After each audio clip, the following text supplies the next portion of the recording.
were talking earlier in the week for Conference USA Media Day seemed to be a big point of focus, just gelling with the team. How important is that going to be for this season, especially your first year here?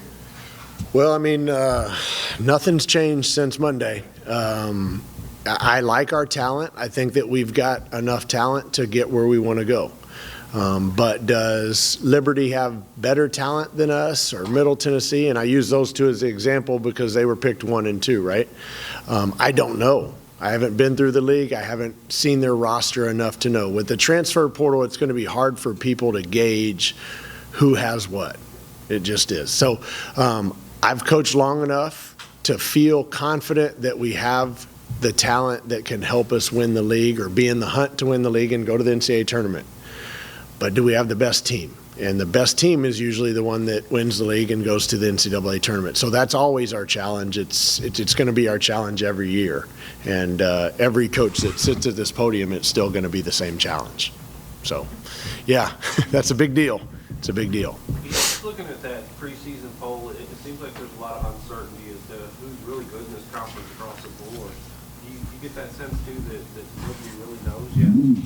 Yeah, of course. I mean, anybody that says they know, that they're full of it. I don't know how you know. I don't know how I can tell you that Louisiana Tech is going to be picked 5th, I think, somewhere right in there.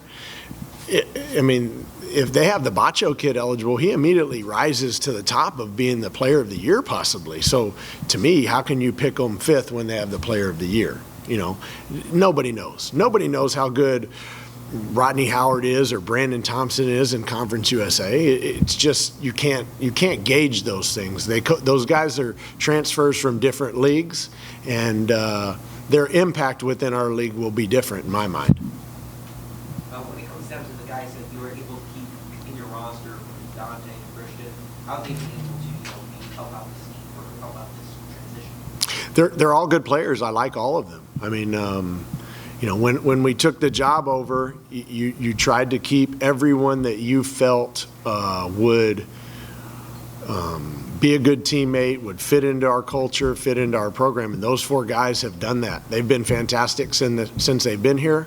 You know, does that mean that they're going to play 30 minutes a game? I can't guarantee that to anybody, but I like all 4 of them, and I think they all should be productive players. When you were building this roster, did you have sort of a mental checklist of what you're looking for in the kind of players that you're bringing in here? Yeah, of course. I mean, you know, I want to have interchangeable parts. You know, we obviously have talked about our defense. We've talked about our offense and how we want to play. So you've got to recruit to the style of play that you want to therefore use, right? I want to have guys that can pass, handle, and shoot the basketball. I want to have interchangeable parts, and I want to play motion offense. So when you play motion offense, you have to have people that can do multiple things. You can't just be a spot-up shooter. You can't just be a point guard that passes the basketball. You've got to be able to shoot, pass, dribble the ball. And we built, and we will continue to build each team with that roster makeup in mind. That's not going to change. I mean, I believe in certain things as a coach, and therefore I try to recruit to that. Now, with that being said, do you always get who you want? No. So the part in my mind that separates, you know, good and great coaches is that you get what you have and you figure out how to play with that group, right? And then you mold them into a good team, because it's not always going to be perfect. You're not always going to have the roster that you wanted. How much has NIL affected your recruiting process? Well, I mean, it certainly has. I mean, you know, there's schools across the country that have substantial NIL packages and have, you know, been able to lure players away from us, and they went to other universities. I'll use a young man that played for me at Corpus Christi for an example. We brought him in for a visit. The fact of the matter is that another university offered him 6 figures, and you know, when you can't match it, you can't match it. So the young man, as much as he and I are still friends today, and you know, he played for me and we love each other, man, he made a business decision to go to another university because their NIL package was substantially better. So it affects it every day. One thing that I've kind of noticed being like a graduate of this school, just athletics in general is all about culture. And one of the things that they wanted to bring in this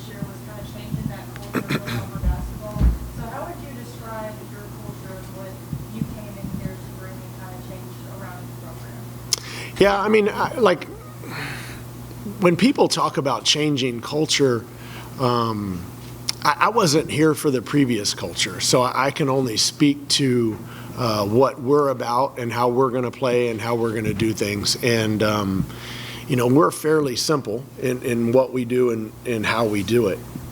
Every day we're going to work really, really hard. We're going to give you our best. We're going to try to make sure that we do not beat ourselves. And then we're going to try and play the game the right way. And what I mean by that is, you've got to share the basketball. When you drive and two people converge on you, you pass the ball to the open guy. And then if he drives it again and they converge upon you, you pass it again. So, just incorporating passing, incorporating unselfish play. And then, at the end of the day, if us and Liberty and Middle Tennessee all meet and we're all tied and we all have equal talent, how are we going to beat them? So we've either got to be more selfless, we've got to be tougher, we've got to be a combination of all of those things. And, if we can do that, I think we're going to be fine. How close are you to solidifying your starting five? Not anywhere near it. It changes every day. It changes within practice. It changes in my mind 20 times a day. And until we can find, 5 guys that are going to consistently play the game the right way and play to our standards here at Western and do the right things every single day, I don't know. And the lineup can change. Like, who cares if you start? I don't believe it matters if you start. It matters if you finish. Now, I know those guys over there care, but I could care less. I want to be in at the end of the game when it's time to win. And I have not figured that out yet. But we're going to scrimmage tomorrow, and that will be a good indication, or at least a first step towards figuring that out. This is the second straight job where you really kind of had to rebuild a roster on the fly. What did you learn from doing that at Corpus Christi that worked well and maybe something that didn't work so well? I learned that, number one, you have to do your research, and you have to dig. So you got to continue to dig because, we may have a transfer on the roster who transferred and averaged 3 points and 4 rebounds. Well, that doesn't mean that he's a 3-point and 4 rebound guy at Western. You know what I mean? So you've got to go back to watch high school tape. You've got to go back to watch, tape as a freshman and a sophomore. And just, do they fit your program? Do they fit your style of play? Do they fit your culture? And then make sure that they're good people. Because at the end of the day, when you're taking transfers, sometimes they leave for a reason, and people don't tell you the truth all the time, unfortunately. So you just got to continue to dig and figure out, are they the right person? Because ultimately, if they have the talent and they're a good person, they're going to allow you to coach them. And they're gonna buy into what you're saying. They're gonna buy into the team concept, and you can't get away from that. And then things that I learned that you shouldn't do. Man, I'd tell you, just don't believe everything you hear. People lie all the time. Even coaches lie to one another. It's unfortunate, but it's the truth. Or they just don't tell you the whole truth. So you have to do your research, and you have to continue to dig and figure out the entire scope of why that person is leaving. You talk a lot about the team and finding that right fit in that answer. How do you feel so far that the fit is happening right now for this team? Yeah, these guys have been good. They're good people. They like one another. Do we have our moments where we're selfish? Sure. But you're also going to find that when you have talent and you have scorers or you have good players, they're just wired differently. They're wired to think, hey, I can take on 3 guys and still go score. And sometimes they can, but that's not necessarily going to, be the best way for us to win a title. So, but they've tried. Some days they've tried harder than others, but they've tried. We're moving the right direction. What can you say about the early part of your schedule and getting your guys up to speed? I tried to balance it as best as I could. Obviously we had to finish up some contracts, and I've touched upon this several times before. We had to finish out some contracts that were part of the previous staff. Obviously as a coach, and I'm not saying we're going to win our first game, but when you take over a job, you should try to win your first game. You should play at home, and you should try to win your first game. I believe in that. So I'm hoping we can beat Kentucky Wesleyan, but then right after that, we have to go to Wichita State. And obviously Wichita State, I was in the Missouri Valley for 4 years. I mean, Wichita State's a heck of a place to play. Yeah, tough place to play. Paul Mills is a really good basketball coach. And I think we'll have our hands cut out for it. So instead of playing exhibitions, we're having scrimmages this weekend and next weekend, because I feel like those opponents will prepare us more for that second game. But I always try to also balance your schedule in terms of, you don't want to go too many games on the road where you have to think worst case scenario. Okay, man, if we go to Buffalo and Wright State, man, those are 2 hard road games. Well, you better come back and hopefully you have someone that you have a chance to beat while you're at home. So I really try to balance it. With that being said, our schedule's not perfectly balanced. But you get dealt the hand that you get dealt. You got to deal with it. You don't complain and you don't bitch about it. You got to still go play. Coach, we got our first glimpse of Rodney, or the public did, at the Barron County 50-year anniversary scrimmage. We take a week to get at this point, and some of the guys were feeding into him.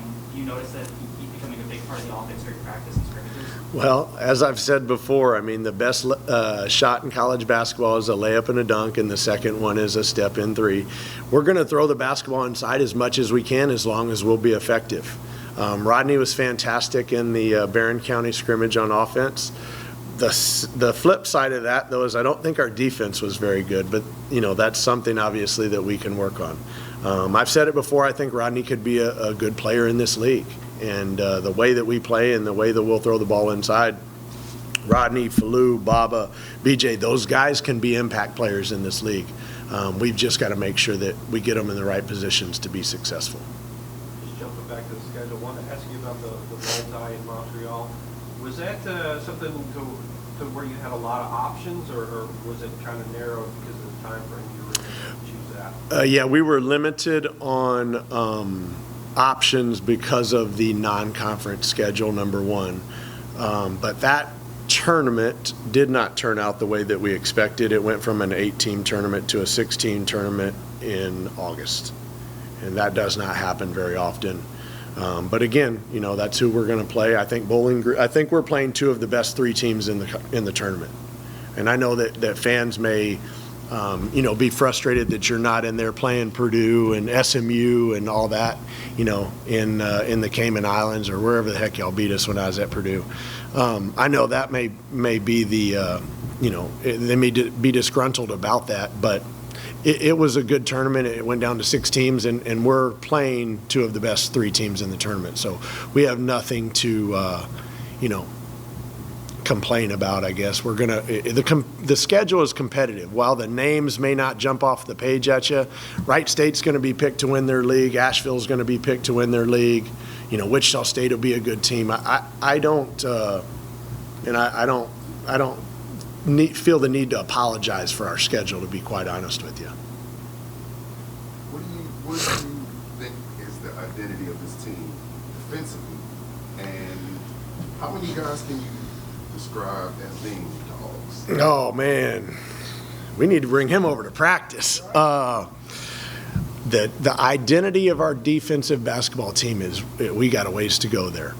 We have a ways to go there. There's segments and stretches in possessions, and there's segments and stretches in practice where we'll take the offense out of what they're doing. We won't allow them to do what they want. Instead of going, option A and B, we've put them to option C, which is great. And when we do that, we're pretty good. When we are passive and non-aggressive,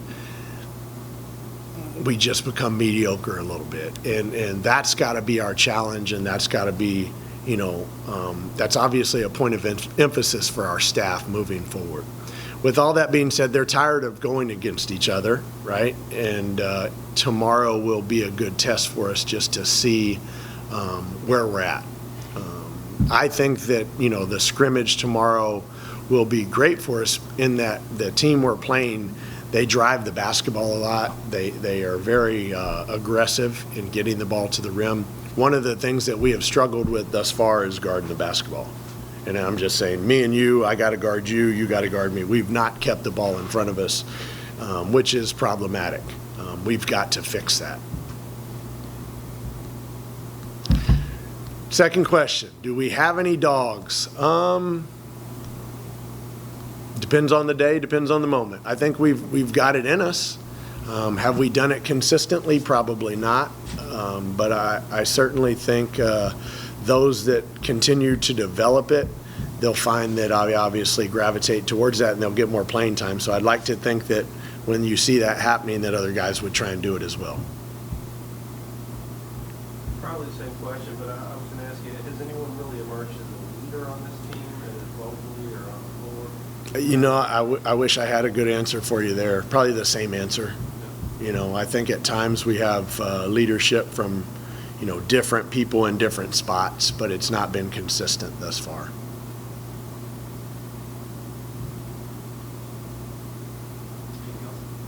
We'll talk about Saturdays on Thursday, kind of something new.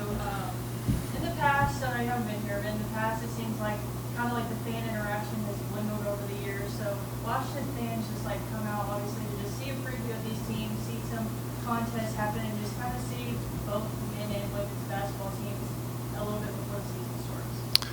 Well, I don't know anything big going on Thursday night, so there can't be a whole lot better to do, right, in Bowling Green. I'd say that first and foremost, and I don't mean that as a slight to anybody. I just think, hey, it's Thursday night. You have a chance to bring your family, especially your kids, to see Division I athletes.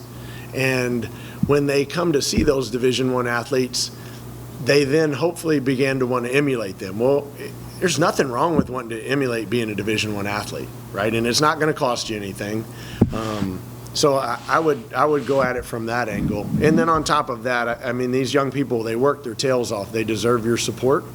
And they're good people and they're good players. And then it's going to be fun on top of it. It's not going to be me ranting and raving down the sidelines. It's going to be a three-point contest, a dunk contest, a skills challenge, and some fan interaction stuff. So it should be a fun night.